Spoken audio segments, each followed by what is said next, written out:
Welcome to this screencast regarding the concept of translanguaging and its theoretical implications.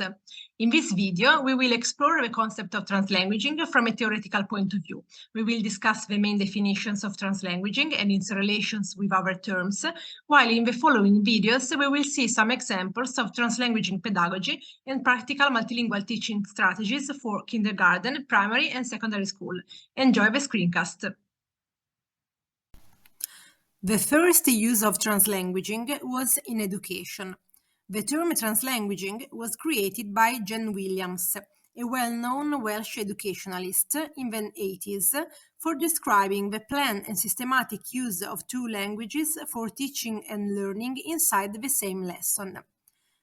Coined as a Welsh word transvietu, it was later translated into English as translanguaging. The concept can be understood in terms of a reaction against the historical separation of two monolingualisms in bilingual schools in Wales, Welsh and English, with a difference in prestige. Translanguaging describes the common practice adopted by teachers in Wales to present a content in a language and to allow students to manipulate that content in the other language. In 2009, Ophelia Garcia, professor at the City University of New York, extended the term translanguaging beyond pedagogy. She regards it as a strategy that bilinguals use to make meaning, shape their experiences, gain understanding and knowledge, and make sense of their bilingual words through the everyday use of two languages, without strict boundaries between them. Ophelia Garcia views translanguaging as an approach to bilingualism that is centered not on discrete languages, but on the natural, dynamic, communicative practice of bilinguals, and, if properly understood and practiced in schools, as a means to enhance pupils' cognitive language and literacy abilities. According to Ophelia Garcia, adopting a translanguaging lens means that students' entire linguistic repertoire would be engaged, recognized, and accepted.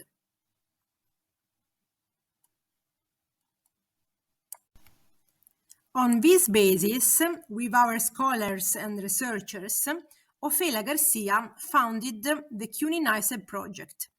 From 2012, several schools with a considerable amount of emergent bilingual students, including students from an immigrant background, have been involved in the project.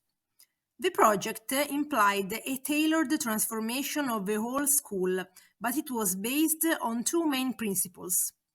First, bilingualism has to be understood as a resource in education.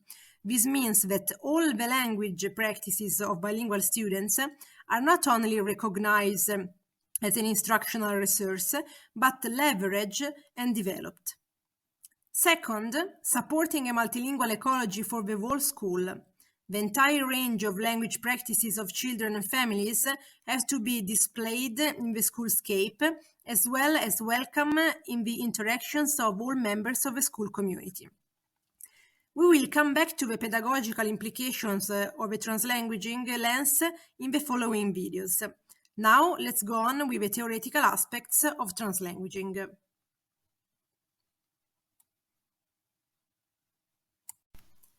Another important scholar who developed the concept of translanguaging is Li Wei, professor at the University College of London.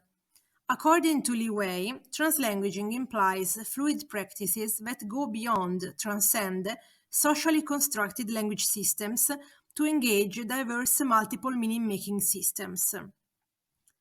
The relationships between languages in society are innervated by symbolic power, depending on the economic political context, and producing hierarchies between different languages and cultures. In the current context of global mobility, translanguaging enacts a political process of social transformation, which resists the asymmetries of power produced by languages associated with one or another nationalist ideology. According to Li Wei, the notion of translanguaging differs from that of code switching, since the latter retains an idea of separate languages as discrete entities, while the prefix trans of translanguaging highlights its nature of transcendence beyond boundaries of languages. Translanguaging is therefore considered a process of construction of meaning through multiple linguistic and non-linguistic varieties. Code switching represents an external view on the switching mode between two defined languages, while translanguaging takes the internal perspective of a speaker. The same phenomenon, therefore, in the internal perspective is seen as the manifestation of a single linguistic repertoire, resulting from the incorporation by the speaker of several linguistic varieties along his personal path, negotiated into the everyday communicative interaction. Recently, a perspective similar to the one adopted by the theorists of translanguaging has been developed by the studies on intercultural communication, which are proposing to overcome the essentialist assumption one language, one culture, which led to the creation of dichotomies such as we, them, native, non-native, west, east, in which the second element is often placed in a minoritized position. The concept of translanguaging has been sometimes associated to the one of third space, which implies hybridity as the real essence of culture, going beyond the unitary vision of language, nation, and identity. In the interspaces or contact zones between languages and cultures, it is possible to transform power relations between minority and dominant communities.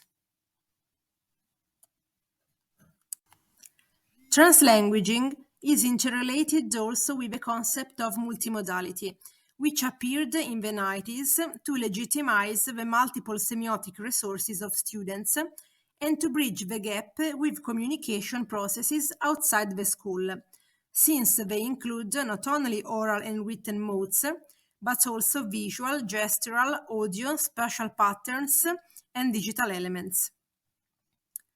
We can see a common thread between the concept of translanguaging and the idea of multimodality.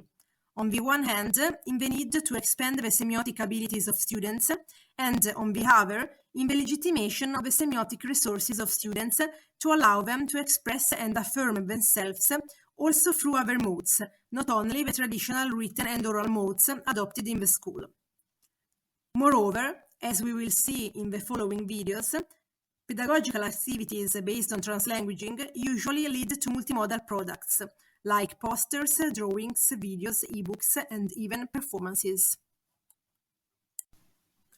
Thank you for watching this video. You can download the slides in PDF format. You can also verify the concept you acquired answering to a short quiz.